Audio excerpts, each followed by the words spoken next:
I had a truly interesting week of reading. I got through 3 different books, and I'm going to talk about each of them with you. I am going to do a short book review on each one that I read, and I'm also going to talk about what I would recommend to read if you've already read these books and would like recommendations for other books. And per usual, I will be discussing who I think these books would be good for, who else might like these books, or if I didn't like the book, why you might like reading it anyway, that kind of thing. Hi, my name is Nicole. Welcome or welcome back to my channel. I totally skipped that part, but okay, whatever. Let's get into the first book. The first book that I read is I Who Have Never Known Men, the super hyped YouTube social media book that I feel like a lot of people have read at this point, and now I can join that club. I annotated the crap out of this book. I was super curious about it, so much so that I even made a little journal notebook to go with it. So it has its own personal notebook, because I'm going to tell you right now, I do see myself wanting to reread this book at some point. And if you're wondering, like, what I put in this notebook, just like all my little thoughts about what happened while I was reading this book, just basic plot outline stuff. And if you're expecting it to look nice and pretty, it does not. Like, it is like a crazy loose association of all of my thoughts, quotes, and whatever that I had on this book. So I guess what I'll do is I'm going to, for this book, take you through my journaling pages, my thought process. Am I going to put my pages up on the screen for you to see? Probably not, because I don't want to spend that much time talking about this book. But what I will do is I will put the book up on the screen so that you can see the book while I talk through this book. As in, I'm going to put this book up on the screen. That's probably obvious because it's probably already up on your screen. Anyway. Let me tell you about this book, my reading experience. If you don't know about this book, it is by Jaqueline Harpman, sorry. And the edition that I have is published by Transit Books. It was originally published in 1995. I think Transit Books republished it, I believe in 2005, if I'm correct. I might not be. It is translated from French, and all the information on the book will be below. And I would say, more than this being a work of speculative fiction, I would argue that this is a work of philosophical fiction. And to me, it felt like it was very clearly a thought experiment that fits more solidly in philosophical fiction, where the book is more centered on the ideas and the author is more centered on the ideas than on sort of some aspects that might make it fit more solidly into science fiction. Argue all of that below if you feel like it. I feel like they're very loose genres. You can put it either place. But I would think that people who like this book probably really like philosophical fiction. That's just my guess. So if I would consider this a work of philosophical fiction, then to me the next question or thought would be, then what question is this book trying to answer? Because usually in philosophical fiction, there is some sort of philosophical idea that is being discussed or some argument that's trying to be made about the human condition, that kind of thing. And this is going after the very, I don't want to say basic, but central question of what does it mean to be human?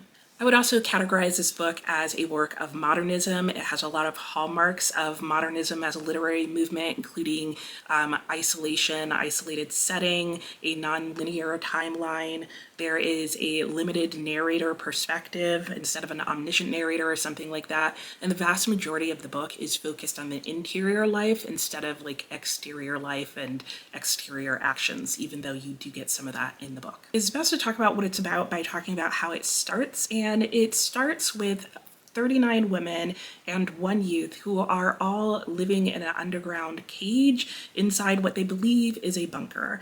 And for as far back as this youth or child who's in the cage with them can remember, she has always lived in this cage with these women. As far as the other 39 women are concerned, however, they remember life outside the cage, like daily, regular life, and nobody has memories of how they got here. The only thing that they know is they are now living in this caged area. They are fed by these guards. There is a rotation of 3 guards at a time who walk around their cage with whips. They have no memories of ever really being hit by these guards or any sort of, torture or anything, but they definitely have sort of a Pavlov's response to the guards cracking the whips, if you will.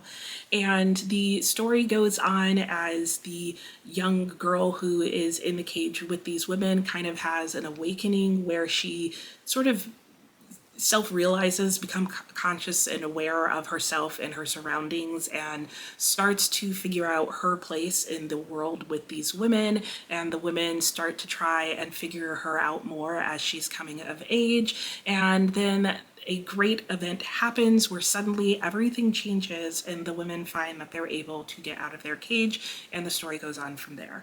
None of that I would consider a spoiler because pretty much all of that is right on the back of the book.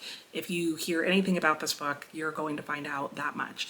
So the story goes on from there, and you get to read and find out about their experience after they leave this enclosed space. Ultimately, I ended up feeling like this book was about 3 major things. Intellectual pleasure, especially as they arrive or derived from memories. It's not just what does it mean to be human, but it's also a question of how much of our humanity remains when everything is taken away. Like, what do we need to be considered human? And I also feel like there's a bit of a survival story in there, though I don't want to say that's not as prominent because everything they're doing is trying to survive, but it's not like a survival story in terms of an adventure survival story where it feels like the situation is desperate and any second they could cease surviving because there's predators and a lack of food and all that kind of jazz. In a lot of ways, these women are always in a semi-safe space in terms of their hierarchy of needs. Their top needs are almost always being met. I think the thing that was best done in this book, hands down, had to do with the exploration of the theme and the topic. I really enjoyed looking at just the repetition of the idea of I who have never known, fill in the blank. That is definitely a phrase that is repeated throughout the book, and I liked that it was even repeated in various different ways and in various subtle forms, and it was really interesting to connect those. I actually took the time while I was reading the book to note every occasion that I caught where she mentioned that, and I wrote it down on this page here. So I have all the instances that I saw of I who have never known, whatever, and then on the opposite page, I went down and then just wrote what my thoughts were, having all of that together, what I felt like the author was saying about that, what questions I had regarding that. I thought there were a lot of really beautiful passages in this book, really lovely written sentences. There were some gorgeous scene setting and this and that. And my absolute favorite one was the miraculous ascent of 100 steps. And if you've read the book, you know when there's the miraculous ascent of the 100 steps. That was such a well-written scene, that I felt the miraculousness of it. And I think as a writer, to be able to express and share that exhilarating experience is very impressive and was hands down my favorite moment in the book. I also have this crazy page, if you were wondering, is a whole bunch of different quotes from the book that I personally really enjoyed. And I really like looking back at it. It just covers a whole bunch of things and brings back a whole bunch of memories of reading this book. Now, there was something in the book that I didn't like and was actually pretty disappointed by, and that was actually the protagonist of the book, the narrator of the book themselves. So the narrator of the book is actually the young girl who is in the cage with the women. This story is told in first person, and sort of the framing narrative is that she is writing a letter and sort of looking back over all the things that she remembers happening. And I really liked that as a framing narrative. However, what I didn't like about what I would basically say is her characterization is that I didn't feel like her character was consistent. My experience of her throughout the course of the book was that while she was a really interesting character and had a character arc, there were things built into her character that were contradictory. She made a lot of statements and assumptions about the women and the world around her, and had thoughts about things that just didn't make sense. At the end of the day, she's supposed to be a person who basically has no memories of anything before living in this cage. And the group of women she is with are supposed to all be sort of working class women who she repeatedly refers to as being uneducated. She had kind of a classist attitude, like she definitely looked down on these women for only being working class and for only having been stay-at-home moms or typists or that kind of thing. And it was kind of bizarre because the women seemed okay with it. So I was like, where's her classism coming from? Like, are we just assuming that classism is an inherent trait? And even when you're in a situation that has no classes, you're going to end up classifying people as being beneath you?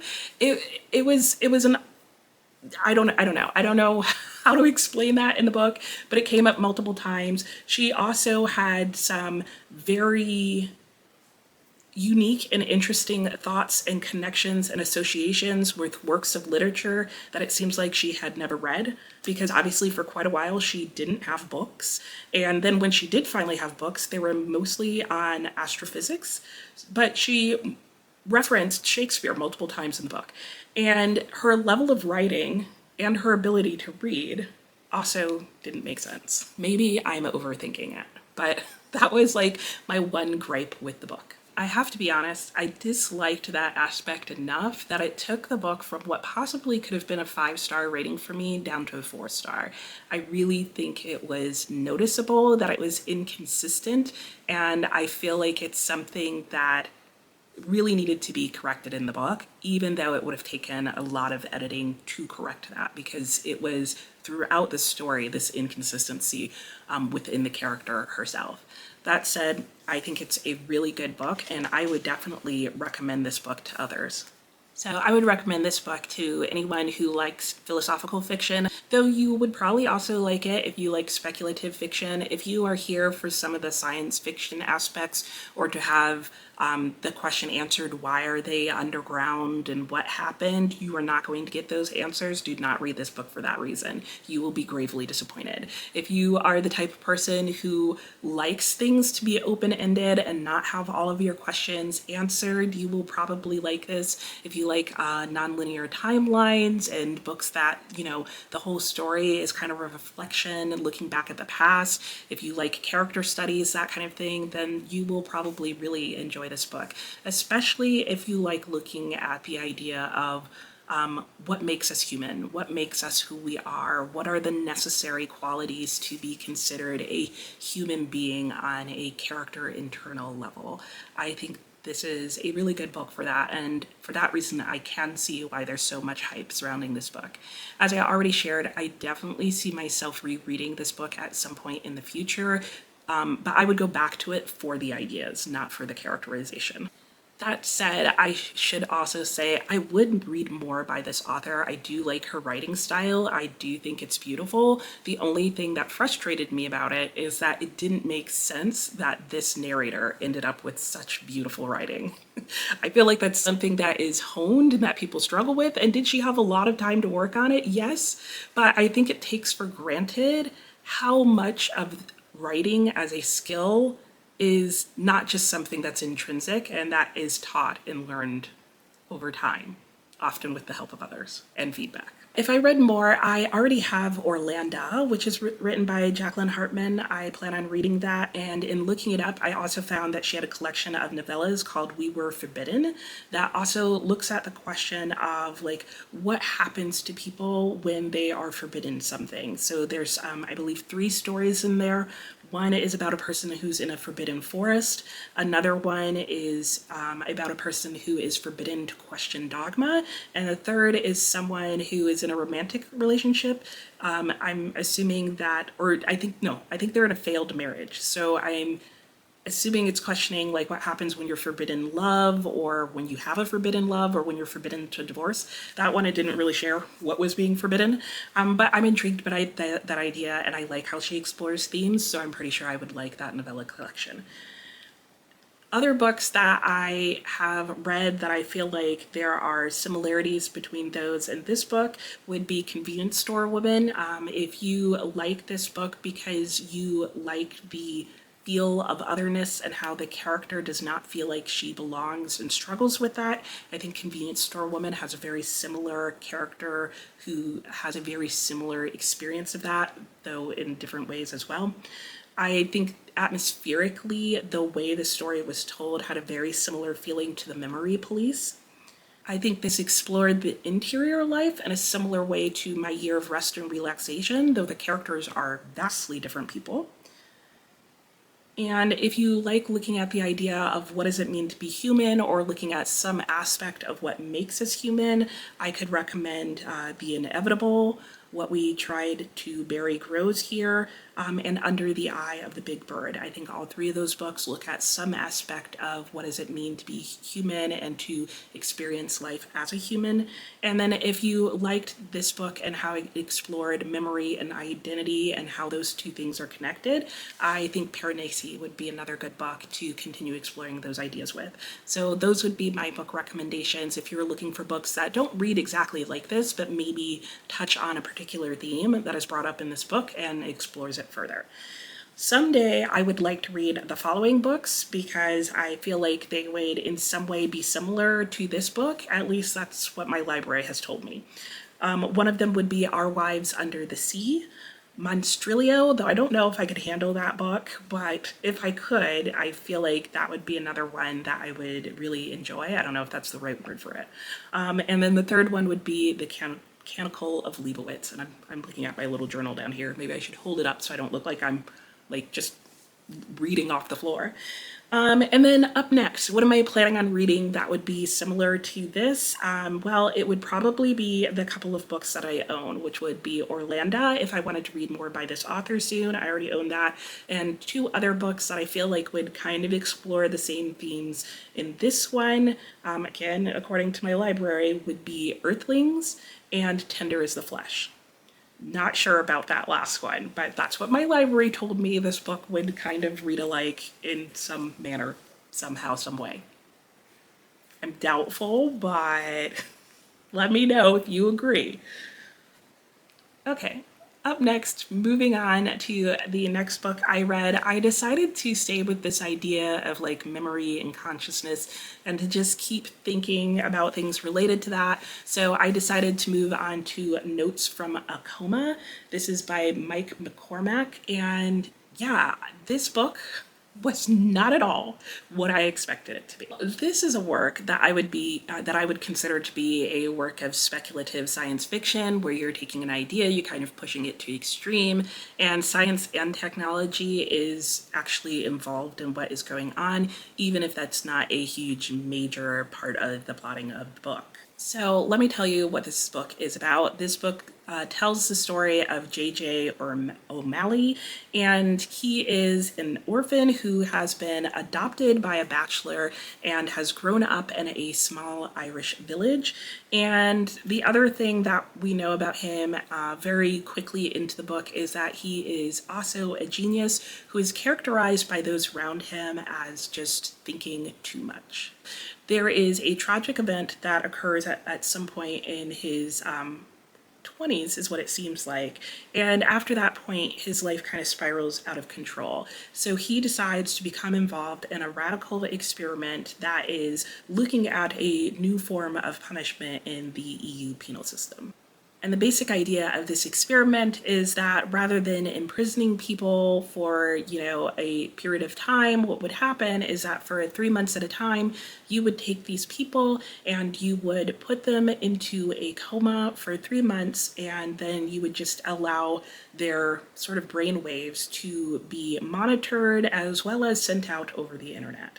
And so JJ signs up for this, and he is one of the men who is going to go and experience this form of penal retribution, if you will. However, he is the only guilty man who's actually innocent.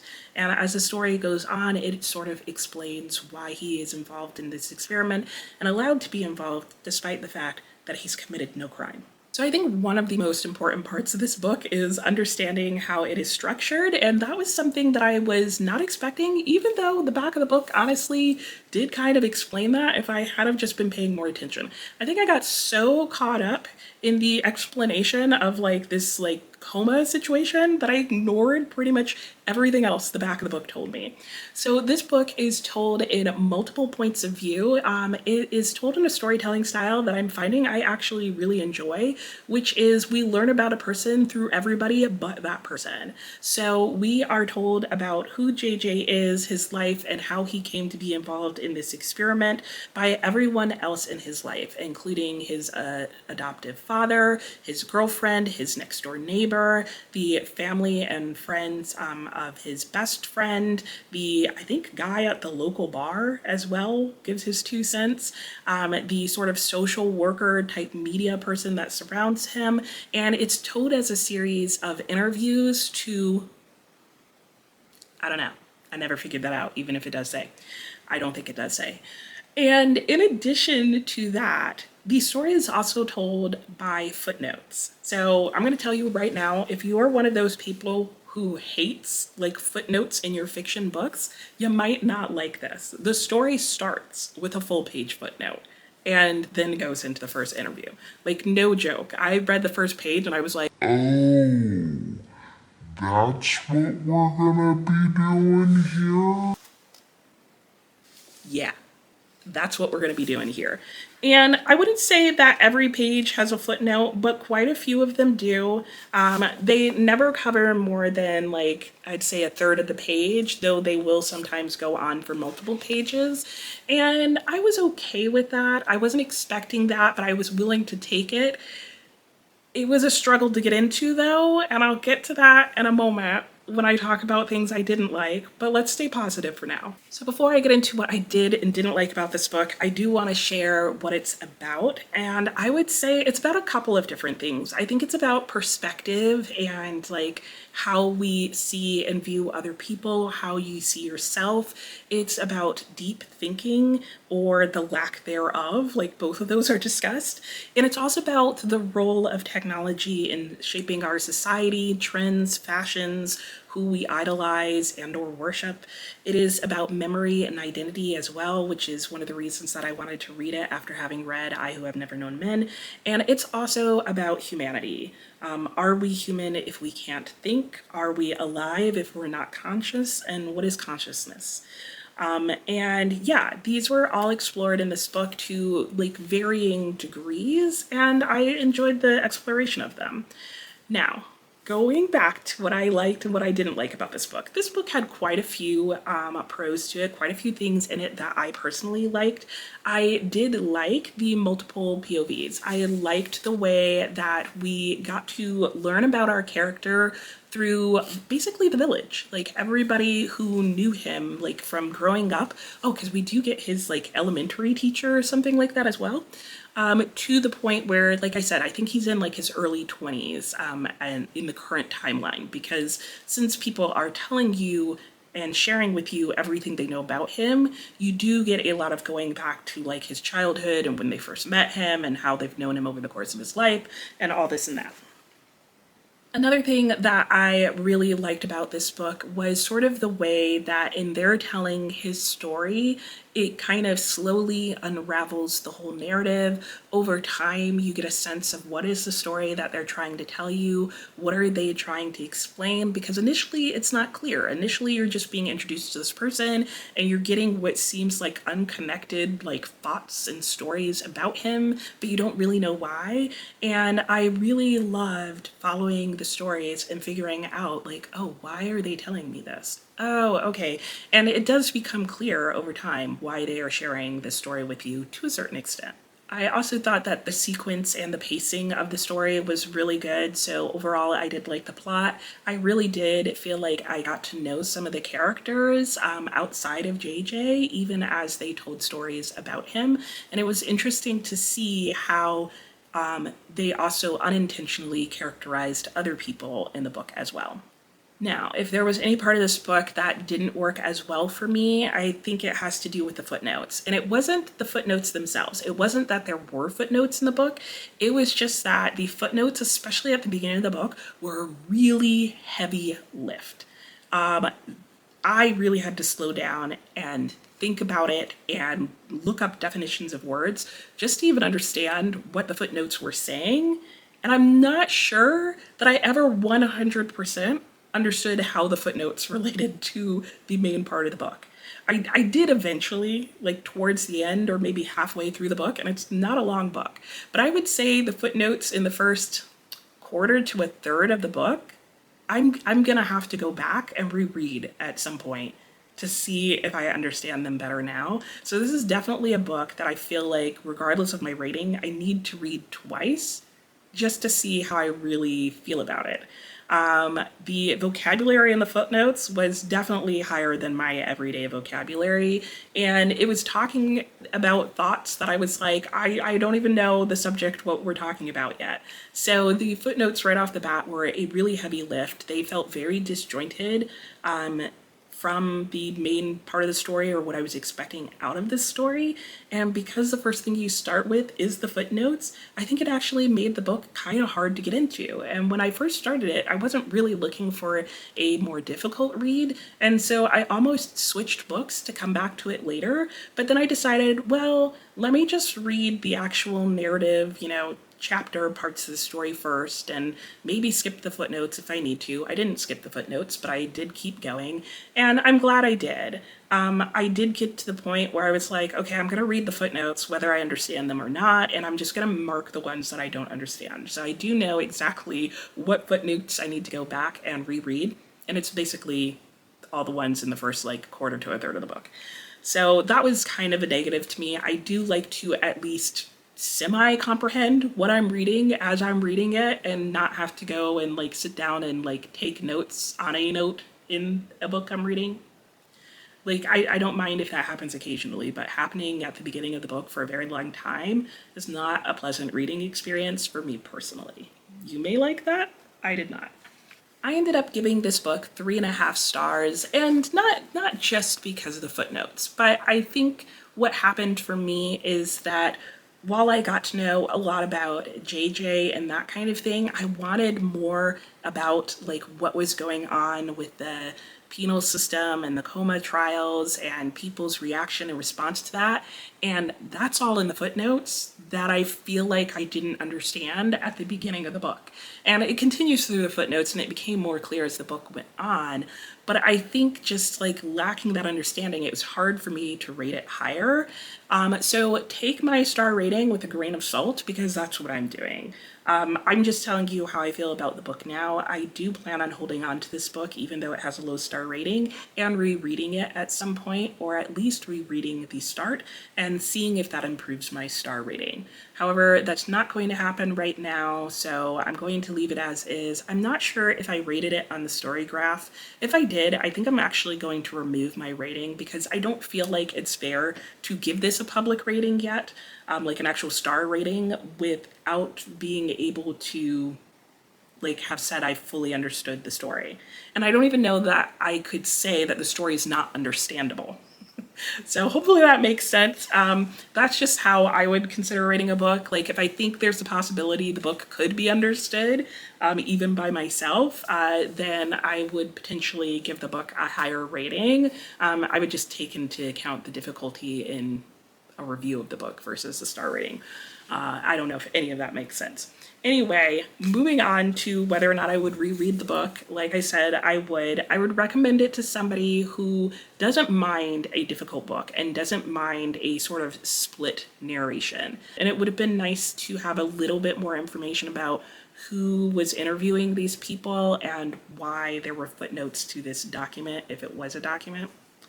I don't know. Picky little things, but that's what I would have preferred, but that's not what you get. So keep that in mind if you think about reading this book.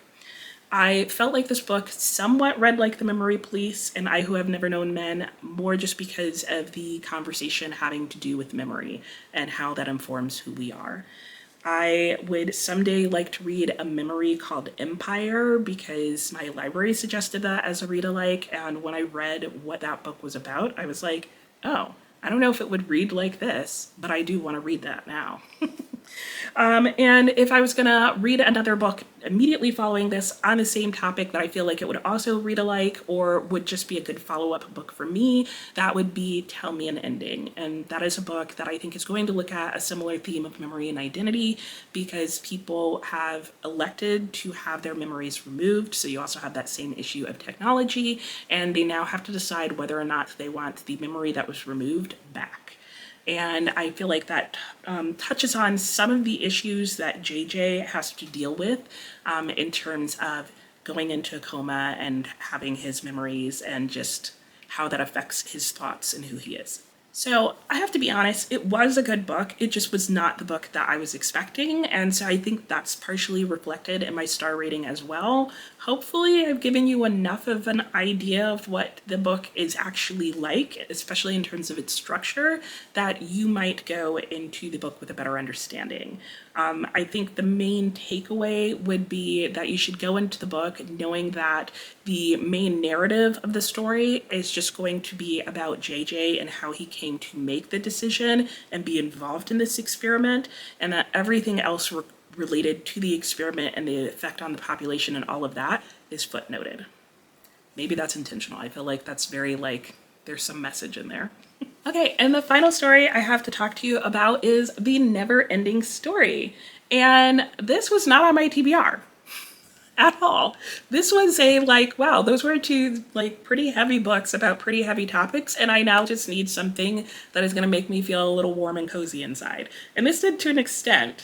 And then it got kind of heavy towards the end. But this definitely hit a lot of nostalgia vibes. I don't know about you, but I grew up watching the movie The Neverending Story. And I want to say I only learned a year or so ago that it was actually a book. And yeah, I was excited to read this book at some point this year because I had the feeling that it was just going to be one long movie for me watching it, or reading it rather. And that was largely my experience. So this is a middle grade, I would say, fantasy novel. I would really say it's more a book for all ages. It is definitely a late middle school read, possibly even early high school in terms of sentence structure, diction, vocabulary, all of that kind of thing. And my battery's about to die, so I guess we're gonna have to pick up this conversation later this afternoon, but it'll be in just a few minutes or seconds or no time at all for you. I don't remember where I was leaving off. Hubby's outside mowing the lawn. I only have so much time left to film this, and I'm just going to pick up. I was talking about The Neverending Story. I know that, and I think I was jabbering on about the book already and haven't explained to you what this book is about in case you didn't know and didn't see the film. This is, oh yeah, I was telling you about the age group that I thought it was good for. It is by Michael Ende, I believe is how you say his last name, and it is translated from German. And this is, like I said, a fantasy adventure novel. It is about a young boy who's about 10 or 12. His name is Sebastian, and he is sort of living his life very discontentedly. It's not going great for him. He is definitely on the struggle bus in middle school in terms of or I guess it would be elementary, I don't know, grade school, whatever. He is definitely not in with the in crowd. He more or less seems to have no friends, and his father is still really heavily in the midst of grieving the death of his mom, as is Bastian. And yeah, he's just looking for escape anywhere he can get it, and he's finding it in books. Wise kid already. So he ends up at a bookstore and ends up in possession of a story called The Never-Ending Story. And as he reads the story, he finds himself more and more involved in the lives of the characters in it. Literally.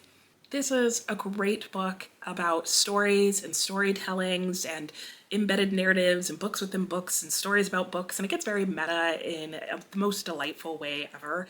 I think this book is about friendship. It's about the importance of imagination and storytelling. It's a definite adventure coming of age story about finding out who you are and who you're meant to be and what you really want out of life. There is a delightful message at the end of the book, and it was really a walk down memory lane. I don't know about you, but I watched the movie of this 5 gajillion times growing up, could probably have quoted the entire story to you. And my favorite part, say it with me, call my name!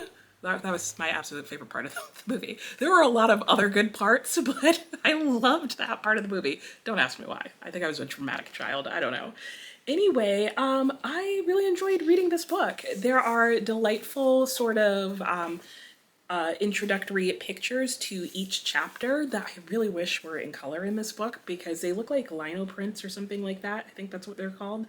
And they look like in color, like, or just even printed on the page as a picture, that they would be gorgeous.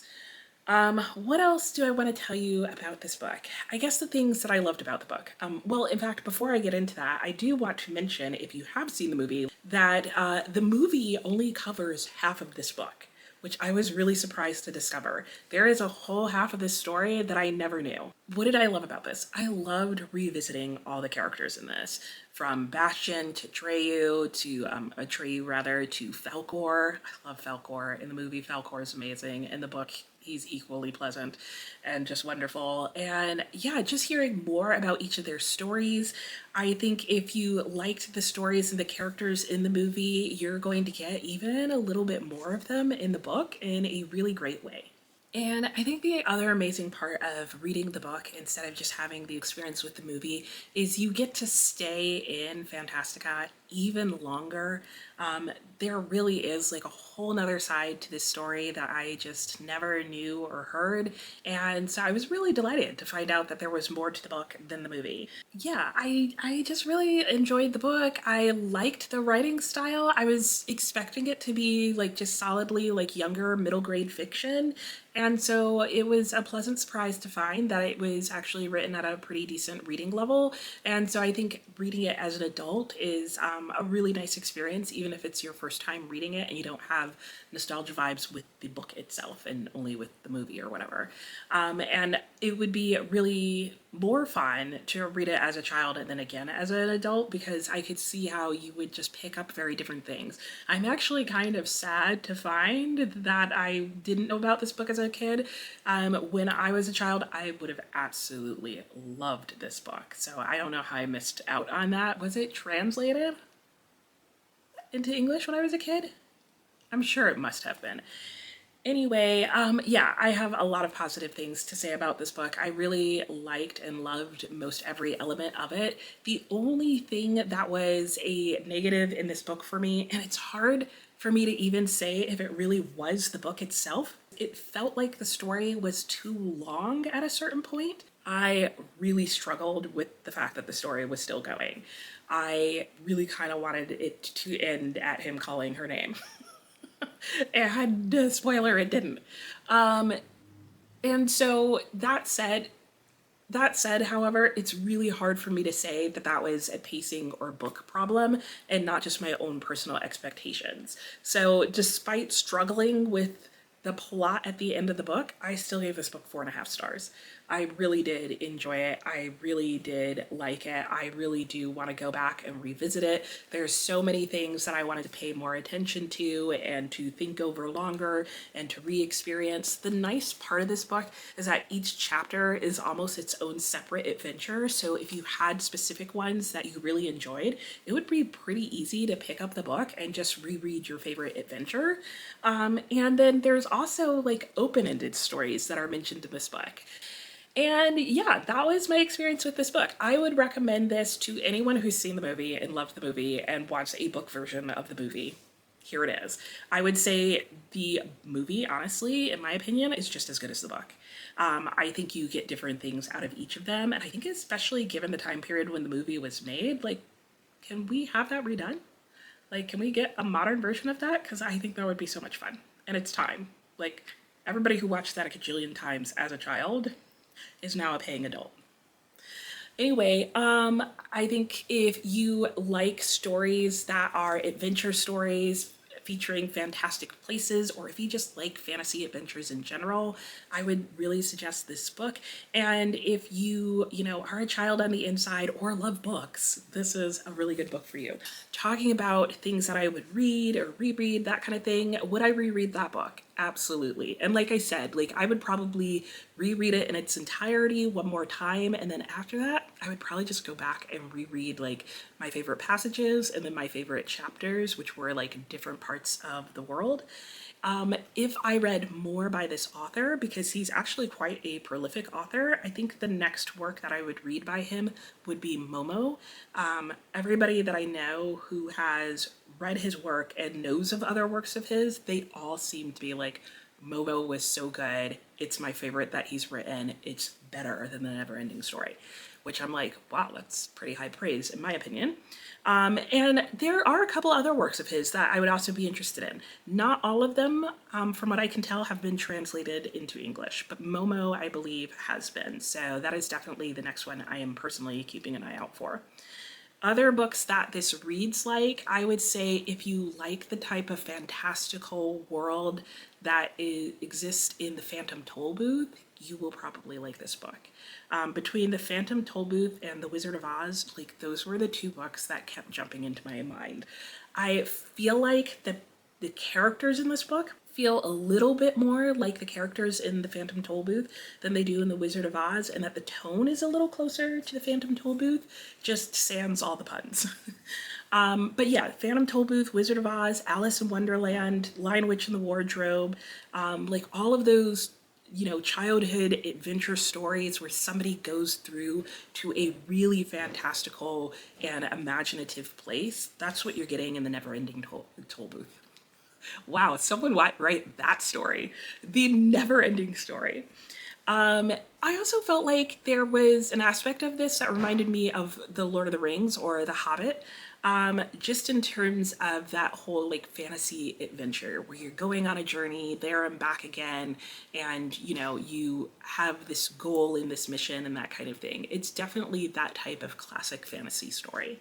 And yeah, I think that's all I have to say on that one. I think from that, I don't think any of those books are ones that I plan on reading anytime soon, at least of the ones that I own. Like I said, I'm going to be personally adding Momo onto my own TBR and keeping an eye out for that whenever I next go book shopping, which I have no plans of doing anytime soon, but it is in my little notebook of things that I want to buy. So here are the 3 books that I read this week. There's this extra thing in here, which is, again, the notebook. And yeah, they were very different and yet kind of the same in some ways. They all talked about like identity and knowing who you are and having an understanding of that. There was a bit of coming of age in some ways in 2 of them. There was the memory theme in 2 of them, though that also kind of comes up in the Never-Ending Story. They were all a bit more related than I expected, and I really enjoyed each one of them in its own way. The favorite of the week, though, was definitely The Never-Ending Story, and I kind of needed the lighter, like, story that was going on in here, though there are some dark parts of this story as well, so do be warned of that, because I did have one viewer who said that she read this book out loud to her kids, and one of them was bored, and the other one was, like, absolutely beside herself and upset at the story, which I can totally see both of those reactions coming out, because you do run the gamut of emotions as a story is told, which I feel like is also true of the movie. I remember in the movie being like excited and absolutely devastated and everything in between. Anyway, that's it for me. Let me know if you've read any of those books and how you liked them or didn't like them. I hope you're having a great reading week, and I will talk to you next time. Bye!